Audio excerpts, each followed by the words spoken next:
ஜாட்சன் பிகிராடோ, மன்னார் சமூக நிறுவன தலைவர் மற்றும் மனித உரிமை செயற்பாட்டாளர் மற்றும் சிவில் சமூக செயற்பாட்டாளர் ஆகிய நாங்கள் இன்று மன்னார் மாவட்டத்திலே ஒரு பெரிய கவனஈர்ப்பு நிகழ்வை முன்னெடுத்திருக்கின்றோம். ஏனென்று சொன்னால், இன்று சர்வதேச மனித உரிமைகள் தினம் டிசம்பர் 10 உலகெங்கிலும் இந்த மனித உரிமை தினத்துக்காக பல்வேறு நபர்களும் குரல் கொடுத்திருப்பார்கள், அல்லது குரல் கொடுத்து கொண்டிருக்கின்ற நபர்கள் அன்றைய தினத்தில் ஒன்று சேர்ந்து அனைவரும் ஓர் அணியில் திரண்டு தங்களுடைய உரிமைக்காக ஒரு போராடி கொண்டிருக்கின்ற நபர்கள் ஒன்று சேர்ற வலியுறுத்துகிற ஒரு தினத்தில் நாங்களும் இன்று மன்னார் நகரத்தில் எங்களுடைய உரிமைக்காக நாங்கள் இன்றைக்கு குரல் கொடுத்து கொண்டிருக்கிறோம். என்றால் தினமும் நாங்கள் தூங்கி எழுகிற வரைக்கும், மீண்டும் தூங்கு போகும் வரைக்கும் நாங்கள் தினமும் போராடி கொண்டிருக்கிறோம். அது உணவாக இருக்கலாம், மற்றது எங்களுடைய உரிமைகளாக இருக்கலாம், மற்றது எங்களுடைய வளங்களாக இருக்கலாம், அல்லது எங்களுடைய கணவனாக்கப்பட்டவருடைய விஷயமாக இருக்கலாம், மற்றது எங்களுடைய அச்சுறுத்துகிற பயங்கரவாத தடை சட்டமாக இருக்கலாம்.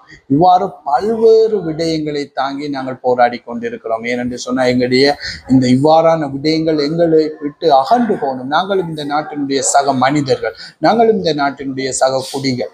ஆகவே நாங்களும் இந்த உரிமைக்காக இன்று நாங்கள் இளையோர்கள் இளம் சமூகத்தினர் ஒன்று சேர்ந்து இந்த கவனஈர்ப்பு நிகழ்வை மன்னார் சுற்று வட்டாரத்தில் ஆரம்பித்து மீண்டும் மன்னார் சுற்று வட்டாரத்தில் நிறைவு செய்யும் வகையாக மன்னார் சிவில் சமூக செயற்பாட்டாளர்கள் மற்றும் மனித உரிமை ஆர்வலர்கள், மனித உரிமை செயற்பாட்டாளர்கள் போன்ற இளையோரை உள்வாங்கி இந்த நிகழ்வினை நாங்கள் முன்னெடுத்திருக்கிறோம். ஆகவே எங்களுடைய இது உடனடியாக இந்த புதிய அரசு, கடந்த அரசுகள் போன்று இந்த அரசும் ஏமாற்றாமல் எங்களுடைய மக்களுக்கான நீதியை வழங்க வேண்டும். உடனடியாக அமுலில் உள்ள பயங்கரவாத சட்டத்தை நிறுத்தப்பட வேண்டும் மற்றும் பல்வேறு கொள்ளை சம்பவங்கள், வழக்கொள்ளைகளை உடனடியாக நிறுத்தப்பட வேண்டும் என்று வலியுறுத்தி இந்த கவனஈர்ப்பை முன்னெடுத்தோம். நன்றி.